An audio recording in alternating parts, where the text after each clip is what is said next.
सफाई देवता ओम प्रकाश वाल्मीकि।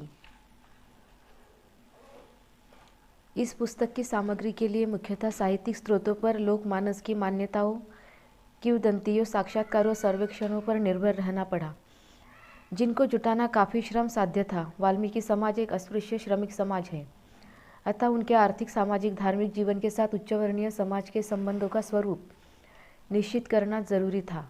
साथ ही ऐतिहासिक संदर्भों के साथ उन शब्दों का प्रयोग भी जरूरी था जिन्हें आज अपमानजनक माना जाता है। मसलन भंगी, चूहड़ा आदि ये ऐतिहासिक विवशता के साथ प्रयुक्त हुए हैं। मैं स्वयं इन शब्दों को अपमान बोधक मानता हूँ। उत्पत्ति। वाल्मीकि समाज को अलग अलग राज्यों में विभिन्न नामों से जाना जाता है। पंजाब में मुख्य जाति चूहड़ा है, जिसने सर्वप्रथम स्वयं को वाल्मीकि के साथ जोड़ा। हरियाणा, राजस्थान, पश्चिमी उत्तर प्रदेश आदि में चूहड़ा नाम से ही इस समाज को जाना जाता है। इसके अलावा वाल्मीकि, लाल बेगी, मलकाना, हलालखोर, हाड़ी, मेहतर, शेख भंगी, डोम, डुमार, बंसोड़, हेला आदि कुछ प्रमुख उपजातियाँ हैं। भंगी नाम कैसे पड़ा, ये खोज शोध का विषय है। इस समाज की उत्पत्ति कहाँ से है, ये अतीत के गर्भ में छिपा है। अनेक विद्वानों का मत है कि भंगी का पेशा मलमूत्र ढोना, सफाई कार्य मुस्लिम शासकों की देन है। ऐसे लोगों में हिंदुत्ववादी विद्वान प्रमुख हैं।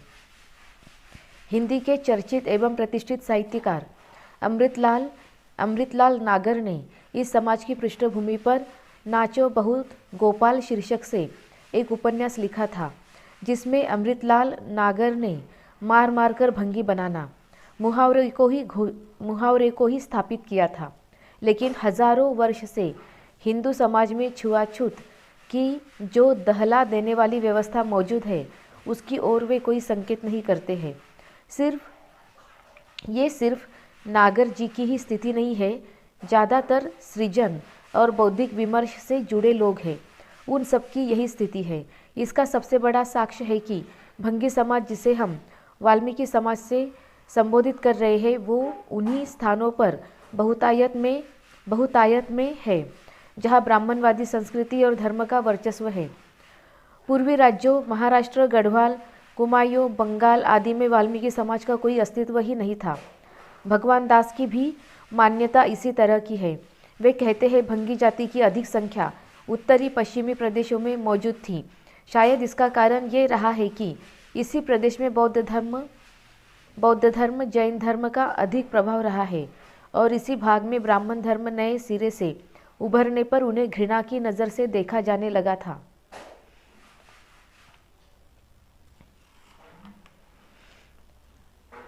वे ये भी दावा करते हैं कि भिक्षुओं को मार मारकर भंगी बनाकर महंत विहारों के मालिक बन बैठे थे। भगवान दास की मान्यता है कि बौद्ध धर्म को मानने वाले लोग भटकते हुए मारे मारे फिरने लगे। आज किसी को भंगी कहा जाता है, किसी को महार, कोई मादिगा है, कोई मांग, किसी को टेढ़ तो किसी को डोम कहते हैं। भंगी शब्द की उत्पत्ति के संबंध में भी कई मत प्रचलित हैं। देहाती पेशे का विशेषता सूचक भी ये शब्द हो सकता है। अरुण ठाकुर और मोहम्मद खड़स अपनी पुस्तक नरक सफाई में लिखते हैं कि गुजरात में बांस की टोकरी बुनने वाले को भंगी कहा जाता है। जाहिर है बांस को भंग करना पड़ता है, इसलिए भंगी कहा जाता है। समाज में बांस की टोकरी बुनने का काम ओछा माना जाता है। पुणे जिले में बेबड़ ओहल गांव में बलूते दारो पौनी के हकदार व्यक्ति से बातचीत करते हुए हमने मांग जाति के एक व्यक्ति से पूछा, क्या आप बांस का काम करते हैं? उसने तपाक से जवाब दिया, हम उस तरह का ओछा काम नहीं करते। ये थोविन शब्द के अनुसार उच्च वर्ण के सामाजिक बंधनों और आचार संहिता का पालन न करने वाले लोगों को बहिष्कृत किया जाता था और वे ही बाद में भंगी बन गए। श्रीधर वेंकटेश केतकर की मान्यता है कि मलमूत्र उठाने के पेशे की वजह से ये वर्ग बना। अतएव जाहिर है कि उनमें सिख, हिंदू, मुसलमान आदि सभी धर्मों के लोग हैं। सबसे अधिक भंगी संयुक्त प्रांत और मुंबई इलाके में है। इनके अलावा चूहड़ा, हलालखोर, मेहतर आदि अन्य जातियां हैं। भंगी अस्पृश्य माने जाते हैं। उन्होंने मैला ढोने को स्वीकार किया। इसके कई कारण हो सकते हैं।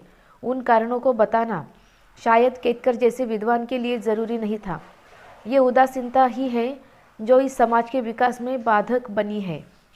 यथास्थिति बनाए रखने में विद्वानों, लेखकों, राजनीतिज्ञों का भी बहुत बड़ा हाथ है।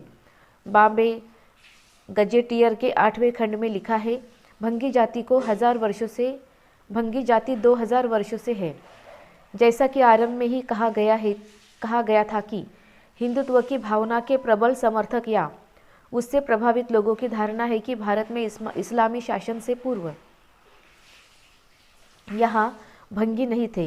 ये विद्वान ऐसे तथ्यों को पूर्वाग्रही होकर प्रस्तुत करते हैं। बौद्धकालीन सुनीत भंगी के तथ्यों को अनदेखा करते हैं। जैन धर्म में जिन 5 लोगों को दीक्षा देने की मनाही है, उनमें एक मलमूत्र ढोने वाला बंसोड़ भी बताया गया है। इसका अर्थ है कि भारत में इस्लामी शासन से पूर्व भी ये जाति विद्यमान थी, जिसे विद्वानों में चाहे जो भी कारण रहे हो अनदेखा करने की प्रवृत्ति मौजूद थी। यहाँ ये निर्विवाद सत्य है कि अंग्रेज़ों ने अपनी सेना में छावनियों में भंगियों को महत्ता दी।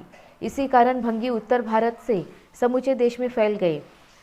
एंथोविन के कोश में भी इसी प्रकार के संकेत है। सैनिक छावनियों के साथ ही भंगी उत्तर भारत से अन्य इलाकों में आए होंगे। पुणे में भंगियों की अलग अलग कॉलोनियाँ हैं, उनकी अलग पंचायतें हैं। इन पंचायतों में एक शीर्ष पंचायत होती है जिसे ब्रिगेड पंचायत कहा जाता है। सेना के ही ब्रिगेड से शायद ये शब्द लिया गया है। सैनिक छावनियों तथा नए शहरों में बढ़ती हुई संख्या के कारण संभवतया भंगियों की आवश्यकता तीव्र से महसूस की गई। विठल राम शिंदे का कहना है कि महाराष्ट्र प्रांत में नगर पालिकाओं की स्थापना के बाद पाखाने साफ करने के लिए भंगियों को गुजरात और पंजाब से लाया गया था, क्योंकि यहाँ की कोई भी अंत्यज जाति ये काम करने को तैयार नहीं थी। इससे साफ होता है कि ये पद्धति उत्तर भारत से आई होगी। धर्मानंद कौसाम्बी का भी मानना है कि सुनीत का जन्म भंगी परिवार में हुआ। थेर गाथा के 12वें निपात में उनकी गाथाएं हैं, उनमें इसका चरित्र चित्रण है। वह कहता है, मैं नीच कुल में जन्मा था। मेरे परिवार जन इस कदर गरीब थे कि 2 वक्त की रोटी जुटाना भी मुश्किल था। मेरा व्यवसाय निकृष्ट था। मैं भंगी पुष्क घड़डक था। लोग मुझे टालते थे, मेरी भर्त्सना करते थे। फिर भी मैं बड़ी विनम्रता से कई लोगों का अभिवादन करता था। सुनीत को स्वयं भगवान बुद्ध ने संघ में शामिल होने की दीक्षा दी थी। डॉक्टर भीमराव अंबेडकर ने भी इसकी विशद चर्चा की है। सुनीत के अलावा श्वपाक एवं चंडाल को भी बौद्ध संघ में शामिल किया था। जैसा कि आरंभ में ही कहा है कि जैन धर्म में कुछ जातियों को दीक्षित करने की मनाही थी। धर्मानंद कौसाम भी अपनी पुस्तक भगवान बुद्ध और उनका दर्शन में जैन साधु संघ में हीन कही जाने वाली जातियों को न लेने का उल्लेख करते हैं तथा जाति धर्म शरीरा दिभि दुर्शितो जुगितः तत्र मातंग कौलिक बरुड सुचित छिंपादयो स्पृश्या जाति जुंगितः स्पृश्या अपि स्त्री मयूर कुक्कुट शुक्रादि पोषक वंशवर त्रारोहण नख प्रक्षालन नौकरीकत्व वागु रीकत्वादि निंदित कर्म कारिणः कर्म जुगितः कर चरण वर्जितः पंगु कुब्ज वामनक काण प्रभुतया शरीर जुंगितः तेपि न दीक्षार्हा लोके वर्णानवाद संभवात्।